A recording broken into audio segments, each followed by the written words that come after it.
Oh, sorry, that's a 10. That's a 6 on that dice.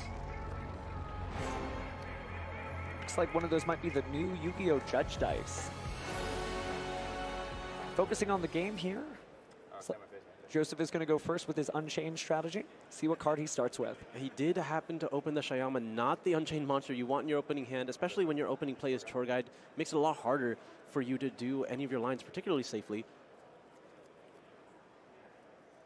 Does look like we have that Ash Blossom and Joyous Spring. Not sure if you want to stop the Tour Guide there. Chris thinking about it. I mean, realistically, you just can't let Tour Guide resolve. He does have Infinite Impermanence. I think he's going to want to hold that in his hand as long as he can if he wants to just have something to interrupt the Caesar. Looks like, okay, Joseph might have the ability to play here. Does he have an Aruha? Oh, he does have Shavara. This is going to be enough to start getting his cards through. Going to be able to destroy the Escape. Escape is going to be able to summon an Unchained monster from the deck now. Ash Blossom already used here. Will Chris want to use the Impermanence in his hand on the Yama, or is he just going to conserve it for that Caesar? Caesar is certainly the bigger threat there, stopping those special summons, but he may not want his opponent to be able to build up a bigger board, so it just kind of is about intuition, right? You've been in this tournament long enough, you played against all these different decks, so you kind of just know it or you don't. So let's see what happens here as...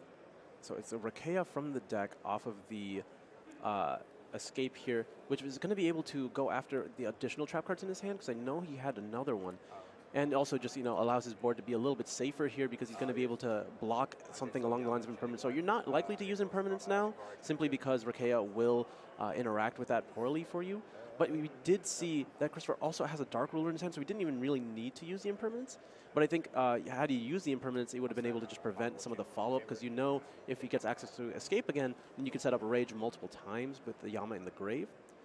But again, it's something we don't talk about enough when you have the Pearly strategies. You need to keep cards in hand because it's not free to play every Pearly spell. No, it definitely comes with that cost. The Pearly Sleepy Memory is great for reimbursing that hand for all those discards, but you still have to have cards to discard. So every time you're using one of those cards from hand, you're actually discounting your own ability to discard for those Pearly Memories.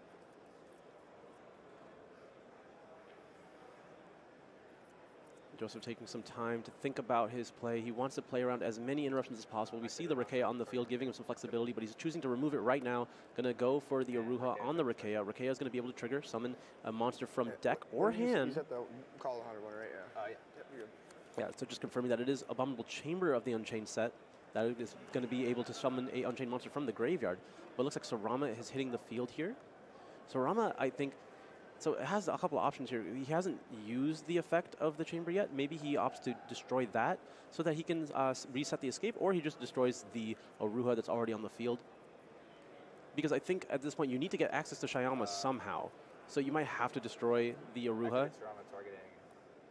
Well, he's only got one chance here, so he might end up having to push here. Obviously, it's only game one, and it's best 2 out of 3, but this is one of those moments where you might regret it later if you don't push hard, but you might also find out that you don't need to. Yep, this makes a lot of sense. Using the Infinite Impermanence here, cutting off access to the Escape so you know you don't have infinite resources there, and then also just, you know, not trying to get the Aruha destroyed. Reasonably, you didn't want to deal with both trap cards in the scenario, and especially with the Aruha being able to summon the Shayama, able to make the full field at that point. Take a look at the extra deck. Might be time for a Link summon here. I mean, yeah, you want to at least summon Rage.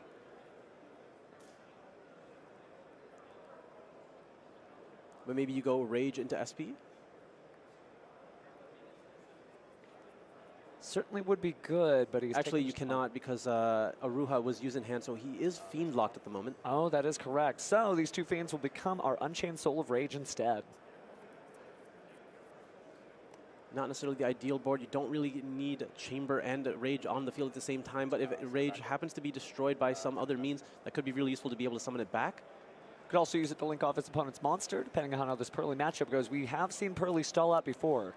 I mean, you imagine that something's going to deal with the Rage outright, so it's going to be rare that you get to just use its effect immediately, but that's what the Chamber is for, right? You get to bring it back as soon as something happens that would force you to use the Rage, where like you have the option to immediately use it on summon. That's where you want to kind of use it. Certainly will let you scope that out, but now we're going to activate My Friend Pearly.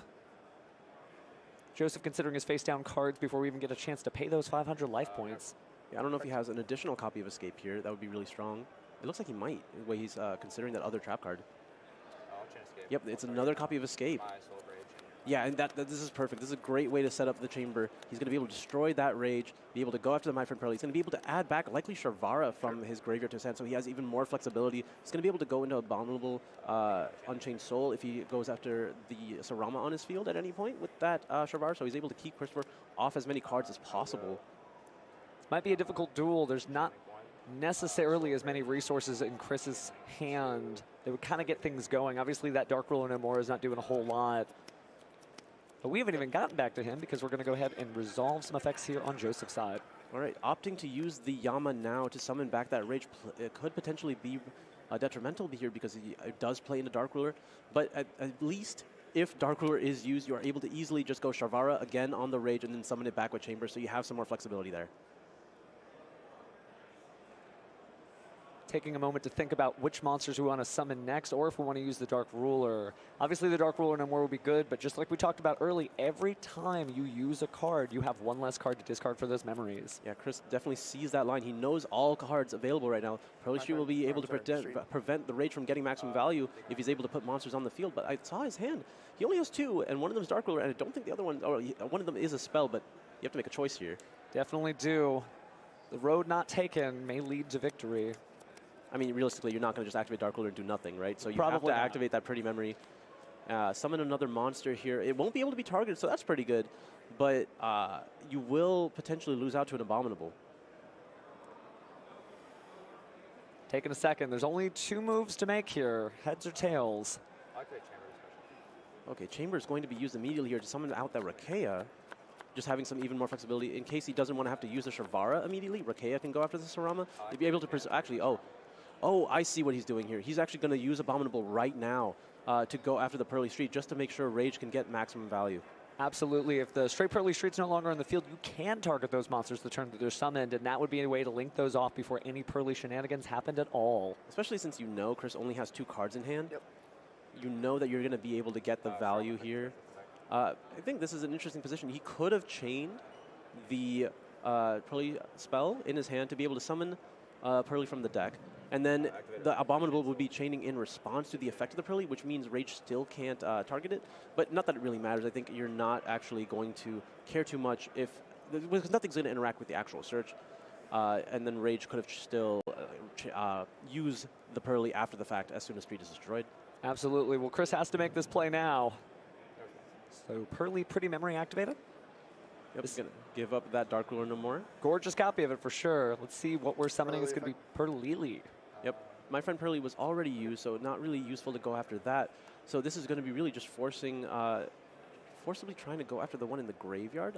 I think you're able to add, you're able to add Pearly, so you can get an additional normal summon for value here.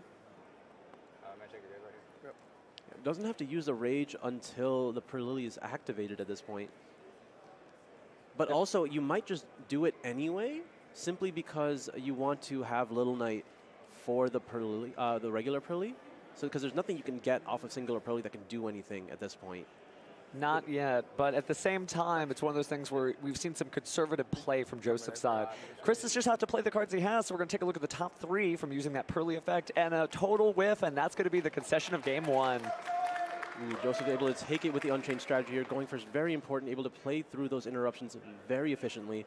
Even with a poor hand, I mean, Tour Guide is obviously a great start, and you did have Sharvara as well as multiple trap cards. So I can't actually call it a poor hand. It was a very strong hand, but opening Shyama is not ideal, but it managed to play without it.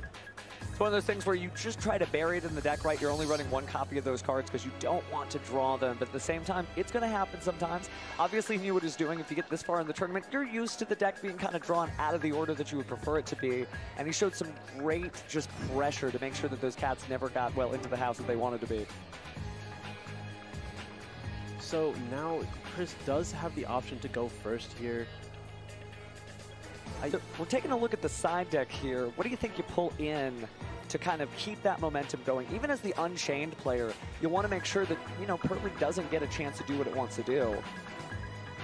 I think, I mean, realistically, if you're able to put Herald the Abyss in your deck, that is going to be your main form of interaction. Like, you just want to be able to deal with the Noir or have an out to Noir naturally in your main deck.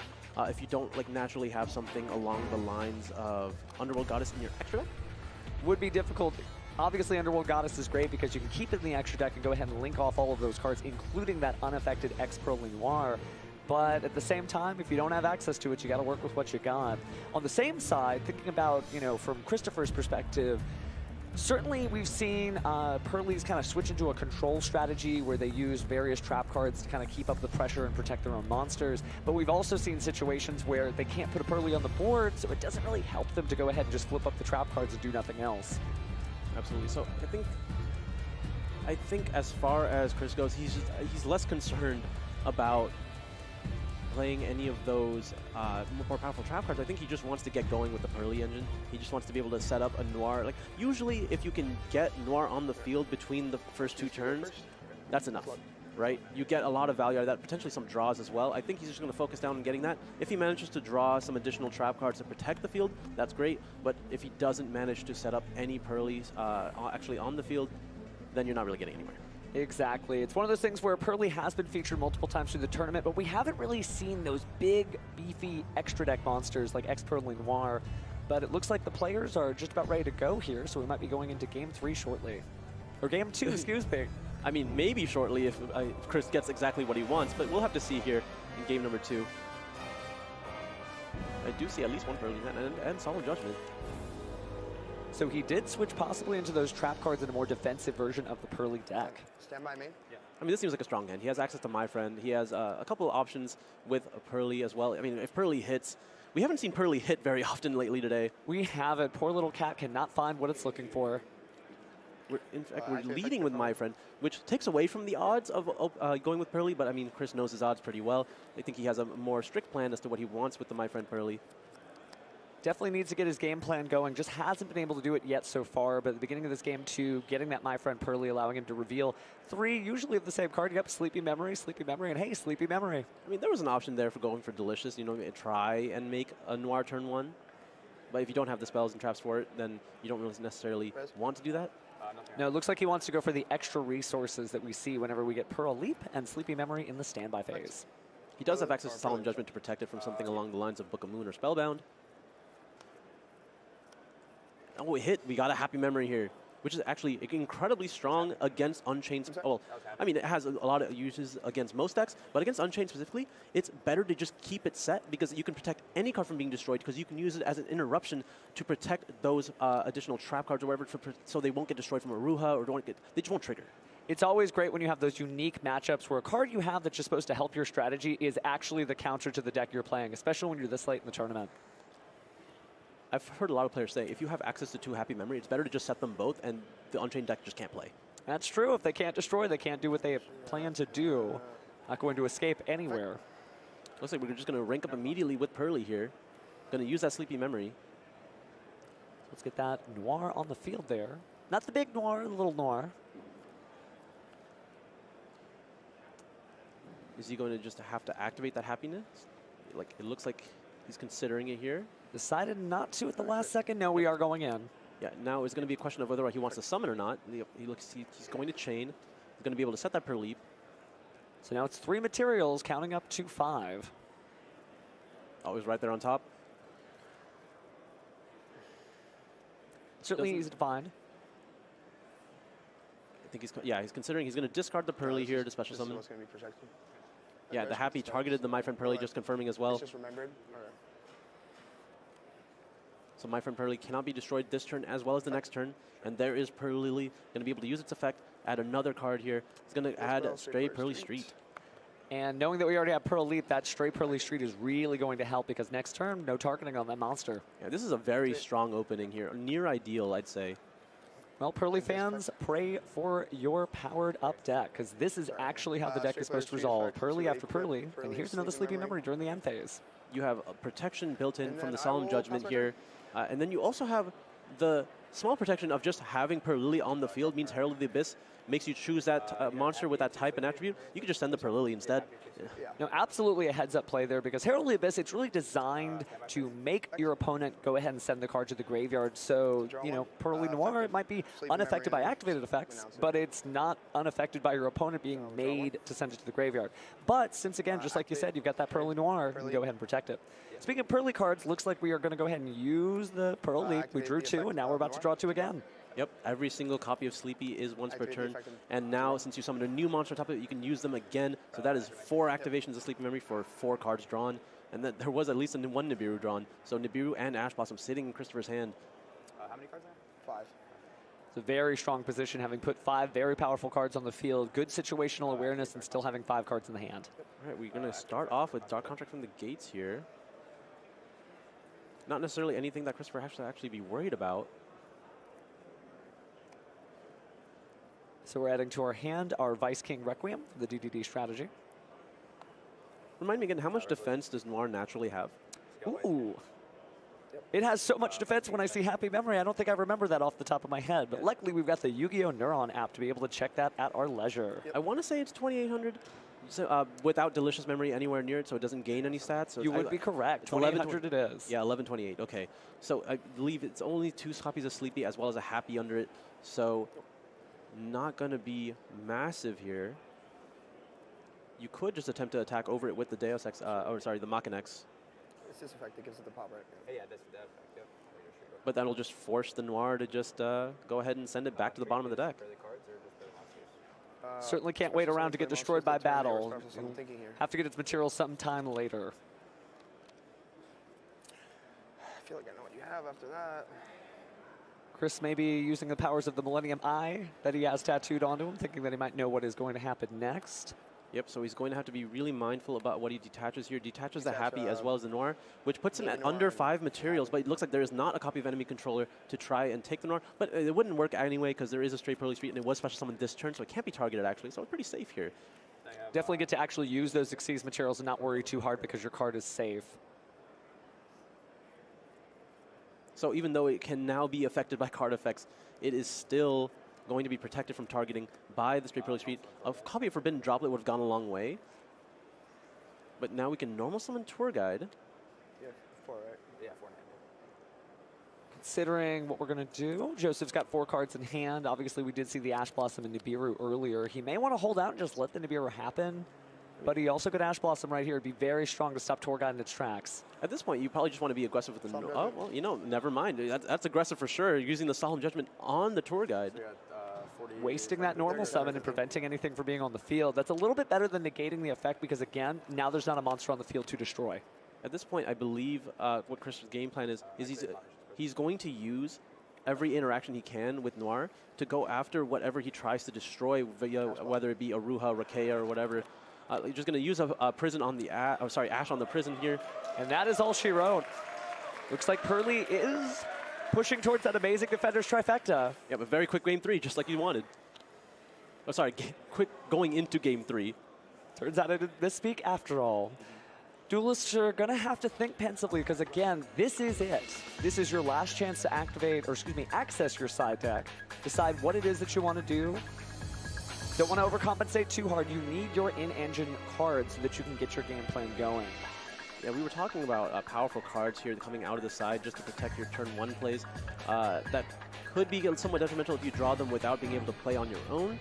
But it's not like Joseph doesn't have any of those himself here. He has actually access to Mistaken Arrest, which is not as good as Spellbound, but still pretty strong in this matchup. Absolutely. Now, Chris is definitely accessing his side deck, so he might be switching away from the defensive strategy back into a more offensive one if he ends up going second here. Joseph seems to be setting some cards aside too, so yes, both duelists are taking this opportunity to side deck very seriously so they can get set up for their possibly final game in the semifinals here. 2 duelists go in. 1 duelist, unfortunately, is only going to be 4th place, or actually the 3rd, 4th place playoff.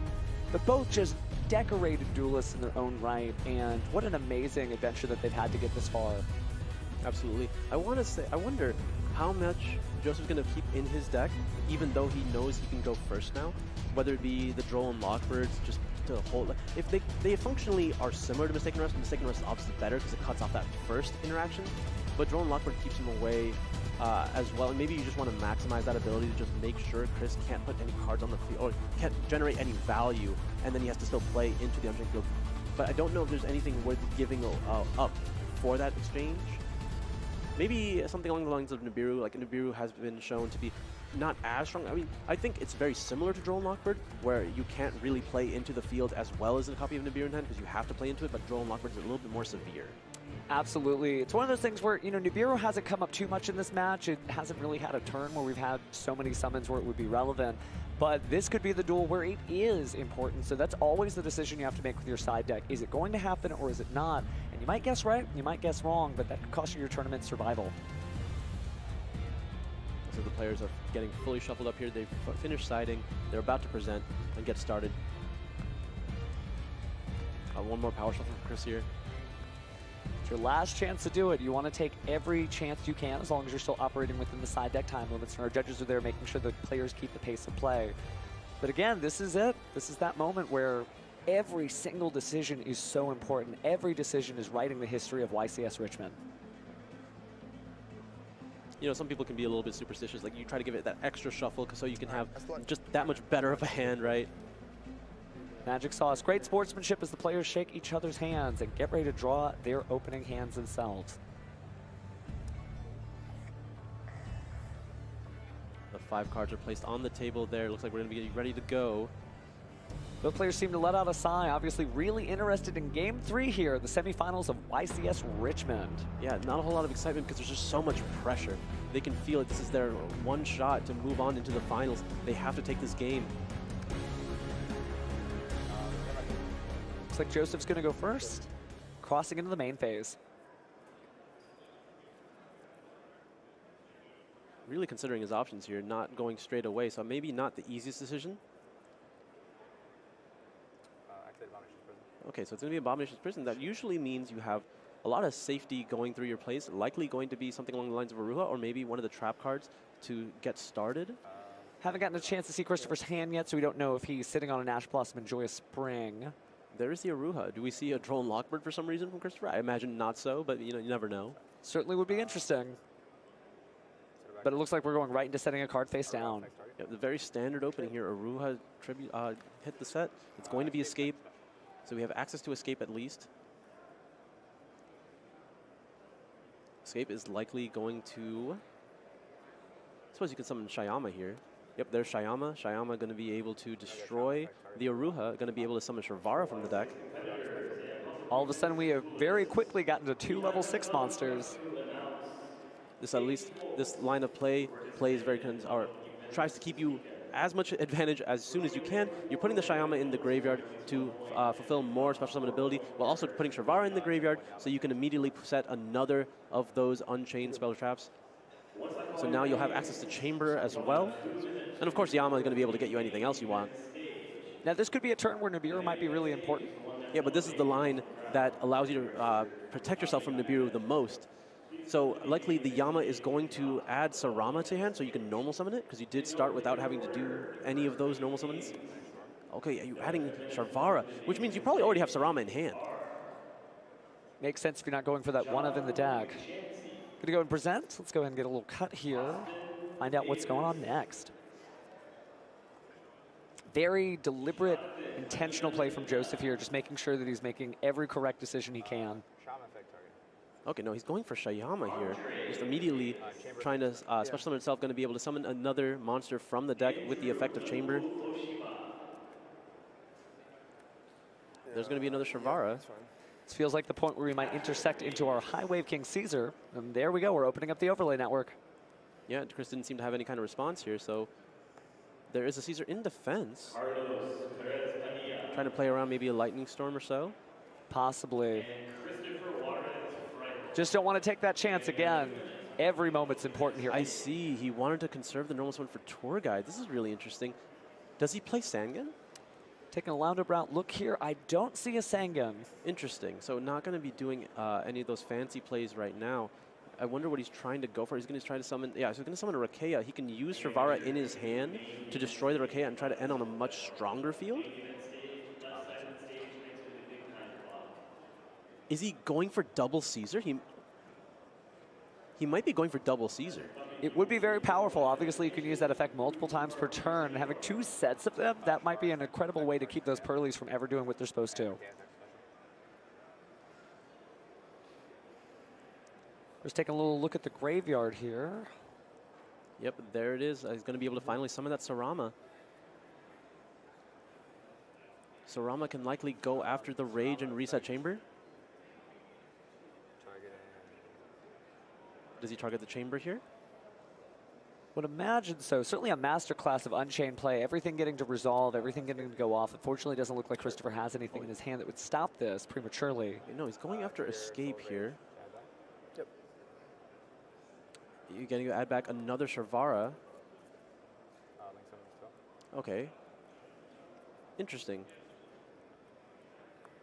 Just going to naturally make this field. It seems like a roundabout way of going through this, but now we finally have a Pot of Prosperity once you're going through so many cards in your deck. It looks like we're about to see 6 more.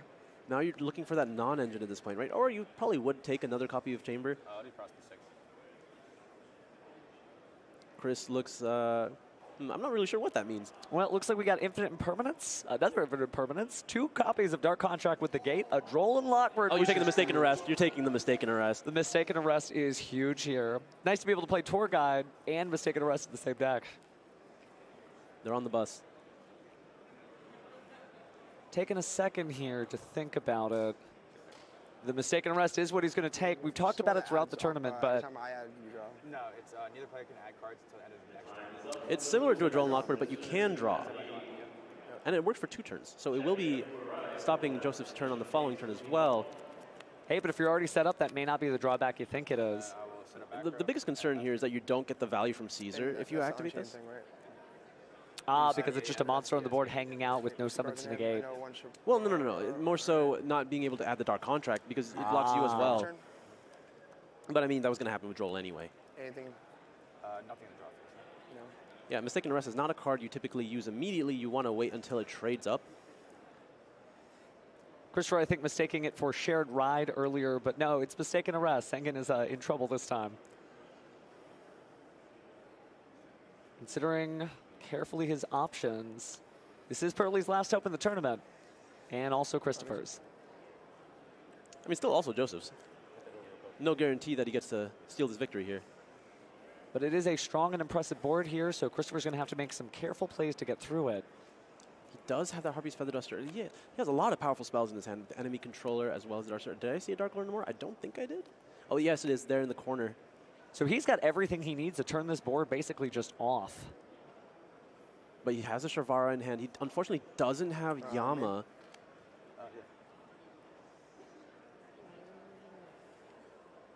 Well, Christopher will have to commit something to the board soon. We've certainly checked the graveyard. It's time to make a decision here, but it is a difficult one.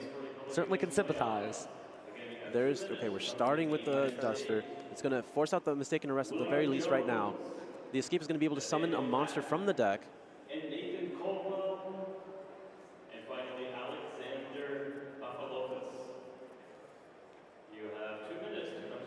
Joseph, think about if he's going to activate any of those cards in response.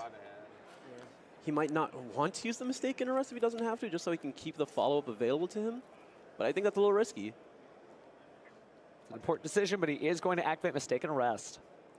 Yep, has to be wary now that he's going to be under that restriction as well going into his next turn. Escape will be able to special summon another monster here. Oh, no, actually, I'm sorry. He didn't end up using that Yama. So perfectly fine way to play through the Dark Ruler as well. Well, from now on, neither player is going to be able to add cards from the deck to their hand because of that Mistaken Arrest. So it doesn't stop him from adding from the graveyard, right? Just to make sure.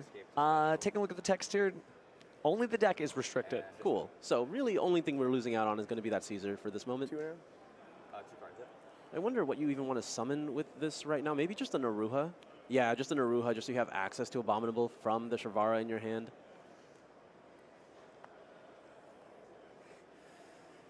So now you're likely going to force out the Dark Ruler as well. You kind of have to do it. I mean, there's no other options here because all of those monsters are a threat to those precious Pearlies. Yeah, and you do have Straight Pearly Street as well as Enemy Controller to push through that. The Enemy Controller is going to be pivotal at dealing with the Rage here. But after that, it's just about having enough to actually do anything because you're still under that effect of Mistaken Arrest. You have the means to deal with the board, but you have the means to get started. Well, we're going to have to start somewhere. Obviously, I feel like the Dark Ruler no more is no. Okay, we're not going to, but it does feel like what you have to start this turn off with if you're going to get anything done. Well, now that I see the hand, it's my friend Pearly and Pearlily, both really strong if they are able to resolve, but under Mistaken Arrest, they can't do anything, so Christopher Hands actually does nothing. Might be trying to figure that out now, how he can possibly proceed. Doesn't normal summon the Purely. At this point, he knows that he doesn't have any way to progress his own game state. He just needs to force out all of Joseph's response in some way that benefits him, try to get him to use his cards in the least efficient way possible. And currently, he doesn't even have a way to actually deal with the Caesar. He's going to have to take the Caesar, which is going to force out the Shavara. No, I said normal. So again, not even attempting to activate the effect. Christopher very aware of what Mistaken Arrest does. Taking a look again to confirm, but again, just not adding cards from the deck to the hand, which is one of Purely's favorite things to do.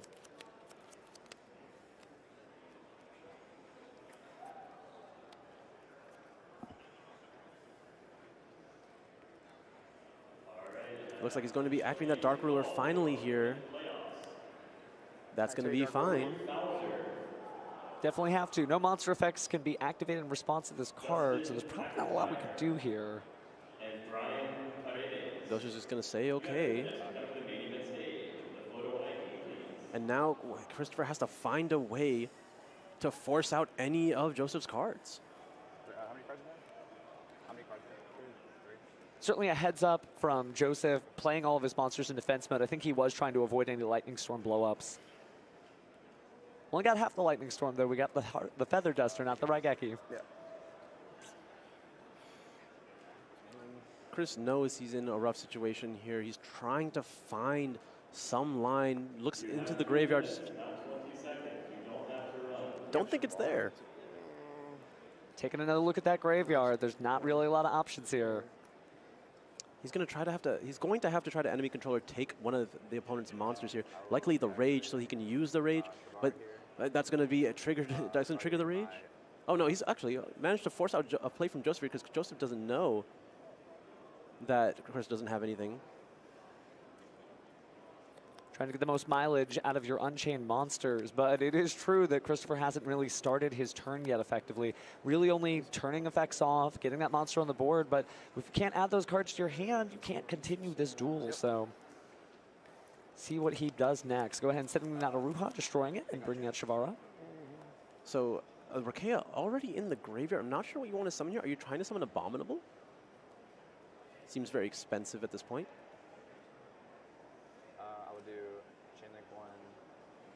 Oh, because he already has another copy of Rage in the grave, maybe, so that he's just going to summon it back now? Certainly could be a way to do it. To a degree, Joseph's position is from the advantage, so he's just giving himself even more insurance that he gets to survive this turn and come back next turn. And then chain link to, we're going to special chain link one, sorry. Chain link to Yama, targeting my Shavara. All right, he's just going to summon another Shavara here. Very interesting. Not even wanting to actually keep a Rage live at this point. Going to summon out the Abominable. Going to summon out another Shavara. I wonder if Joseph's just being a little nervous here. Sees the mistake because like maybe he was trying to get the Rakea from, but he realized it's in the graveyard. Yep, going to give up an Ash. Yeah, I'm sure this was not what he intended. I see. So make sure you resolve that Yama here. You will need to summon that a second Shavara at this point. But yeah, this even if you chain enemy controller here, Unchained Abominable Soar does not target the card it destroys. So whatever you take will simply be destroyed instead.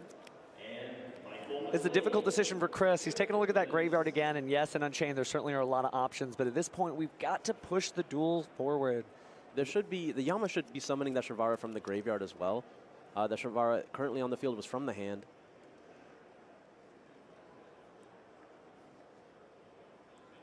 So for what it's worth, while Shavara is on the field, he is locked into Fiends. So being able to summon Little Knight will not have been an option this turn anyway. Only while it's on the field anyway, but I don't think it's leaving out in his own control. Certainly minimizes the importance of Unchained Soul of Rage, but also with the Dark Ruler no more, not a lot's happening on that end. Looks like we're going to activate enemy controller, entering the code left, right, AB to steal a monster. Yeah, you're probably going to take the Caesar just to try to minimize value. Oh, no, you're going to take the soul here. It's just going to destroy itself at that point. Which, I don't know where you go from there with two cards that you can't do anything with. Interesting, too, because Joseph's hand went right to the Caesar, almost like he was about to pass it over to Christopher, but Christopher did go for the alternative choice. Whatever you want. So make sure to resolve a soul here. Down to just the last few cards for Christopher here. Definitely having an hour turn kind of moment, considering how many Unchained effects have resolved this turn, which is Christopher's turn. I'm confused why. Yeah, Soul's destroying Soul. Yeah, and that's enough. Joseph takes it. No, Chris knows he has no actual playable cards. You just wanted to play it out. And Joseph is going to the finals. Well, the Pearly players did amazing this tournament, but unfortunately we will not have that amazing Defenders trifecta. But the handshake coming down a second time, both players certainly understanding. They've been up at the tables before. They understand what it takes to be here. And the other guy across from you has put in just as much work, so sometimes it's just not in the cards for you. But hey, this was quite the achievement to get this far again. Yeah, honestly, it takes Pearly Fanatics to get this far, because I really don't think the deck was well positioned into this format. I think it had a lot of bad matchups, especially with Rescue Ace being so popular. We see multiple times in the feature match how Rescue Ace just has so many effects that really shut Pearly down. So it was not my choice for this event if I would have played. But I mean, we see players that truly love the strategy like Chris going as so far to make top 4 here. But we see the Unchained deck showing why its conversion rate was so strong. It's going into the finals now. We don't know what it's up against at the moment. It could be Pack with Infernoble. It could be another strategy that would be very interesting. I believe it was Horse Tier. Yes, I believe it is the Horse Tier Lament strategy, which is really interesting. Think about what we just said. There's no more Rescue Ace Sinful Spoils left in this tournament. Yeah, it's crazy. I mean, I assumed it was going to be the best strategy for this event. I thought it was the safest way to get into that top 32, but at this point, every deck was probably designed to beat it, right? You were trying to beat a deck. You were trying to also take account for Mikanko, because those are the last 2 decks to have won major tournaments so far. And these are the decks you respected a little less. Absolutely, but that means we're going to move on to our finals with 2 decks that are not Rescue Ace Sinful Spoils, so it'll be exciting for those fans who have certainly seen the Fire Department. But we're going to go to a quick break so we can interview our winner, or then go to the finals.